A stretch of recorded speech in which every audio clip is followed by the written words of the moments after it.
प्रिय छात्रों, स्वागत करते हैं आपके अपने यूट्यूब चैनल जीत क्लासेज में। आज के इस धमाकेदार सेशन में आपका प्री बोर्ड परीक्षा 2021 का आपका सब्जेक्ट आपका साइंस रहेगा, यानी कि विज्ञान रहेगा, और आपकी क्लास रहेगा क्लास 10th की बात करेंगे। और यहाँ पे आप देख सकते हैं आपका जो है ये प्री बोर्ड का एग्जाम्स है। आपके ये पेपर जो है बोर्ड के पेपर में बहुत 100% आपको क्या है हेल्पफुल रहेगा। सारे क्वेश्चन आपको कर लेना है। और अभी आपका ओपन बुक सिस्टम से क्या है, अभी आपको पेपर कॉपी मिलने वाली है, तो आपको यही क्वेश्चन आपको लिखना है। तो इस वीडियो में आपको मैं फुल सोल्यूशन देने वाला हूँ। और इसमें बता दूं आपके टोटल यहाँ पे देख सकते हैं आपके टोटल इसमें 24 प्रश्न है। तो 24 प्रश्न के आंसर इसमें बताने वाला हूं। तो देखिए पहला आपका क्या है, यहां से 1 से लेकर आपको 4 तक में आपको वस्तुनिष्ठ प्रश्न है।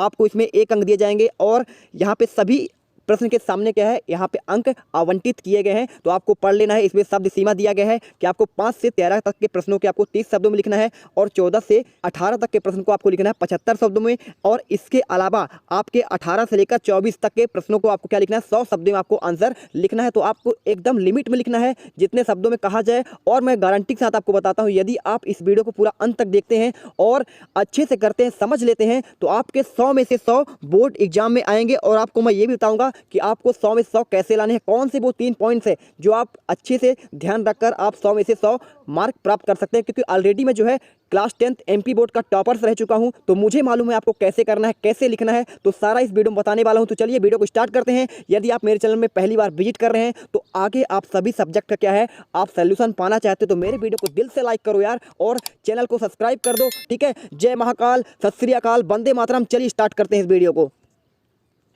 तो देखो, सबसे पहले आपका सही विकल्प चुनकर लिखना है दोस्तों। तो पहला आपका लिखा है पीएच स्केल की परास क्या है। तो आप जानते हैं आपका जो पीएच स्केल होता है, यानी पावर ऑफ हाइड्रोजन, तो इसका स्केल कितना होता है, 0 से 14 तक होता है। आप जानते हैं 0 से 7 तक में रहता है, तो हमारा क्या होता है, वो हमारा होता है अम्ल होता है। और 7 से लेकर 14 तक में हमारा क्या होता है, वो होता है हमारा क्षार होता है। ठीक है, और यदि आपका 7 रहा तो 7 क्या होता है, हमारा शुद्ध जल का पीएच मान कहलाता है। और यहाँ पे आपका क्या होता है, उदासीन होता है। ठीक है, अब देखो सेकंड क्वेश्चन आपका क्या है, यहाँ पे दिया है कार्बन की संयोजकता क्या होती है। तो आप जानते होंगे कि आपका जो कार्बन की संयोजकता कितनी होती है। आप जानते हैं कार्बन का हमारा परमाणु क्रमांक अगर बात करें 6 है, तो देखिए पहले कक्षा में आपका 2 जाएगा, दूसरी कक्षा में आपका कितना जाएगा, 4 जाएगा। तो संयोजकता यही होता है, जो लास्ट का आपका कक्षा में जितने इलेक्ट्रॉन्स होते हैं वो आपका कहलाता है संयोजकता। तो इसका राइट आंसर आपका क्या हो जाएगा, 4 हो जाएगा। ठीक है, अब चलते हैं थर्ड क्वेश्चन पर। देखिए मेंडलीव के आवर्त नियम के अनुसार तत्वों को आवर्त तालिका में व्यवस्थित किया गया है। तो ये कैसा होता है, तो मेंडलीव हमारे जो है क्या है, आधुनिक हमारे तत्वों का जो वर्गीकरण दिया है इन्होंने दिया है,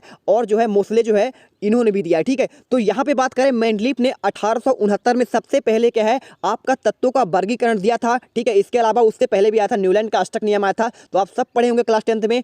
आपको इस वीडियो में आपको पूरे के पूरे आपके डाउट क्लियर करने वाला हूँ। तो देखिए मेंडलीव जो है 1869 में जो दिए थे, तो वो हमारा क्या था, परमाणु द्रव्यमान के आधार पर था। लेकिन अभी जो दिया गया 1916 में मोसले के द्वारा, तो इन्होंने दिया है हमारा परमाणु क्रमांक के आधार पर हमारा तत्वों का वर्गीकरण दिया है। और उसके पहले मेंडलीव ने क्या दिया था, परमाणु द्रव्यमान के आधार पर दिया था। तो इसका राइट आंसर क्या हो जाएगा, ये हमारा हो जाएगा बढ़ते परमाणु द्रव्यमान के आधार पर इसका करेक्ट आंसर हो जाएगा। ठीक है, क्योंकि इन्होंने जो है परमाणु द्रव्यमान के आधार पर दिया। और हमारा जो अभी आधुनिक वैज्ञानिक है, जो अभी चल रहा है हमारा परमाणु तत्व यानी 118 रखी गई है, तो ये हमारा है मोसले के अनुसार है। ठीक है, तो ये जो उन्होंने 1916 में दिया था, तो वो हमारा होता है परमाणु क्रमांक के आधार पर। तो इसका राइट आंसर आपने जान गए। अब चलते हैं चौथे क्वेश्चन पर। यहाँ पे देखिए आपका लिखा है एक अश्व शक्ति में कितने वाट होते हैं। तो ये बहुत ही सिंपल क्वेश्चन है दोस्तों। इसका राइट आंसर आपका क्या हो जाएगा, 746 वाट। यदि आप अच्छे स्टूडेंट हैं क्लास 10th के, तो आप बहुत अच्छे से इसका आंसर जानते होंगे। अब देखो पांचवा क्वेश्चन क्या है, चुंबकीय क्षेत्र की रेखाएं कैसी होती हैं। तो आप जानते हैं इसकी रेखाएं हमारा कैसे होता है, बंद वक्र में होता है। ठीक है,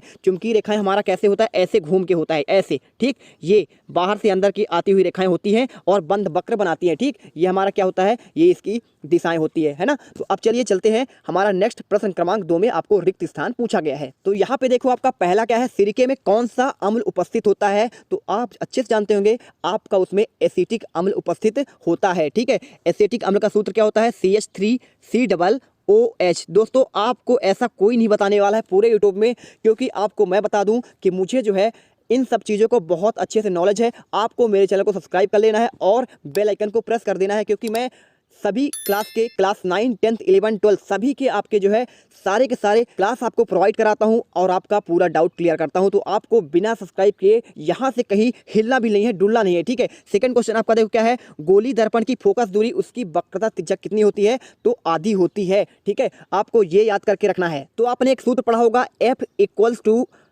R/2। ठीक है, तो यही इसका क्या होता है, संबंध होता है। यानी कि क्या होता है, गोली दर्पण की फोकस दूरी क्या होती है, वक्रता त्रिज्या की आपकी आधी होती है। आपको इससे क्लियर हो चुका होगा। तो आपके सारे डाउट एक साथ मैं क्लियर करते चलता हूं। ठीक है, अब देखो प्रश्न क्रमांक 3 पे देखिए, यहाँ पे हमारा क्वेश्चन दिया गया है, एक आदर्श अमीटर का प्रतिरोध कितना होता है। तो एक आदर्श अमीटर का प्रतिरोध आपका क्या होता है, इसका आंसर आपका हो जाएगा 0 हो जाएगा। ठीक है, और बात करें एक आदर्श वोल्टमीटर की प्रतिरोध कितना होता है, तो वो हमारा हो जाता है अनंत हो जाता है। देखिए चौथे क्वेश्चन पर जाइए आप, विद्युत धारा को यांत्रिक ऊर्जा में बदलने वाला यंत्र क्या कहलाता है, तो वो हमारा कहलाता है, क्या कहलाएगा आपका, विद्युत मोटर कहलाता है। ठीक है, अब देखो पांचवें क्वेश्चन में क्या है, ओजोन परत को हानि पहुंचाने वाला रसायन कौन सा है, तो आप बहुत अच्छे से जानते होंगे, क्लोरोफ्लोरोकार्बन, यानी कि आपका CFC हो जाता है। ठीक है, जो कहां से निकलता है, फ्रियो से निकलता है। ठीक है, तो ये ठंडे वाले हमारे जो क्या होते हैं आपके वस्तुएं होते हैं वहां से निकलता है। ठीक है, अब चलो चलते हैं प्रश्न क्रमांक 3 के, आपको इसमें लिखना है, एक वाक्य में उत्तर देना है।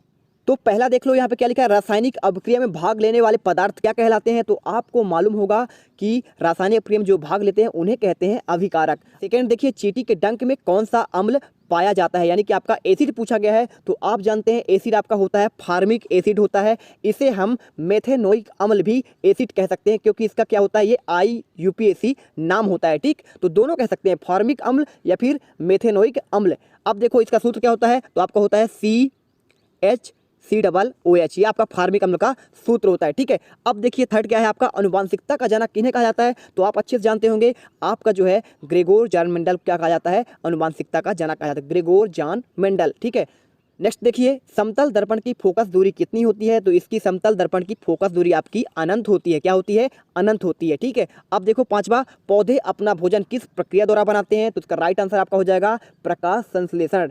आपको बहुत अच्छे से ये आपको पूरा इसका आंसर मालूम होगा, आप प्रकाश संश्लेषण अच्छे से याद करके जाइएगा। एक हमारा होता है ग्रीन हाउस प्रभाव, हमेशा क्वेश्चन पूछे जाते हैं। ठीक, आपके बोर्ड एग्जाम्स में। अब चलिए चलते हैं प्रश्न क्रमांक 4 में, जो हमारा सही जोड़ी दिया गया है। पहला का हमारा आंसर क्या हो जाएगा, आपका पित्तरस का हो जाएगा बसा हो जाएगा। ठीक है, और देखिए दूसरा हमारा क्या है, ट्रिप्सिन। तो ट्रिप्सिन हमारा क्या है, ये एक प्रोटीन कहलाता है। और यकृत की बात करें तो यहाँ पे यकृत में आपका यूरिया का निर्माण होता है।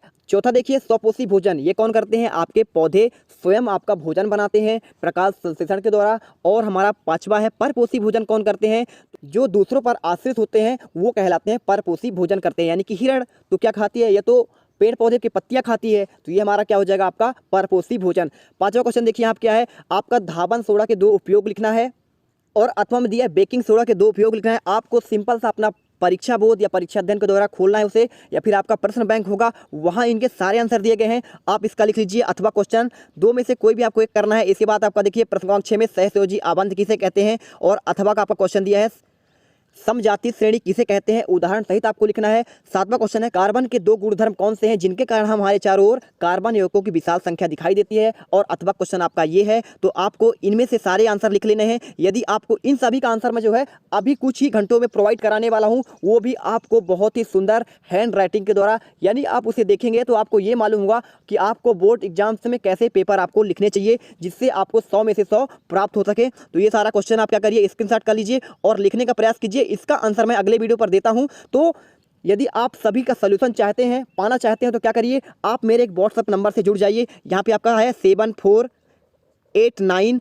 ठीक है, 4604 और 31, ये हमारा व्हाट्सअप नंबर है। इसमें आप क्या है, जो भी आपका क्वेरी हो, जो आप चाहते हैं सोल्यूशन, आपको सारा प्रोवाइड कराया जाएगा। आप इससे जुड़ जाइए, और इसके साथ ही आपको जिस भी सब्जेक्ट के आपको सोल्यूशन चाहिए वो भी आपको प्रोवाइड कराया जाएगा। ठीक है, तो ये सारे क्वेश्चन के आप क्या है स्क्रीनशॉट कर लीजिए। इनका आंसर मैं अभी कुछ देर में आपको दे दूंगा। ठीक है, और चैनल को सब्सक्राइब कर लीजिए, जिससे आपको जैसे मैं वीडियो अभी अपलोड करूँ तो उसका आपको नोटिफिकेशन मिल जाए। यहाँ पे देखिए हमारा 12 तक का है, और यहाँ से आपका जो है 12 से लेकर आपका 15 तक का क्वेश्चन यहाँ पे है। इन सभी का आपको तैयारी करना है। ठीक है दोस्तों, सारे क्वेश्चन की आप तैयारी कर लीजिए, और बहुत अच्छी से तैयारी करिए। आपके बोर्ड एग्जाम में से 100 में 100 ही आएंगे, क्योंकि साइंस में कभी नंबर कम नहीं होते हैं। ठीक है, आपने अगर 100 नंबर का लिखा है तो 100 अंक ही आपके आने हैं। ये आपका 16 तक का हो गया है। इसके बाद यहाँ पे देखिए आप, यहाँ आपका 18 तक का हो गया।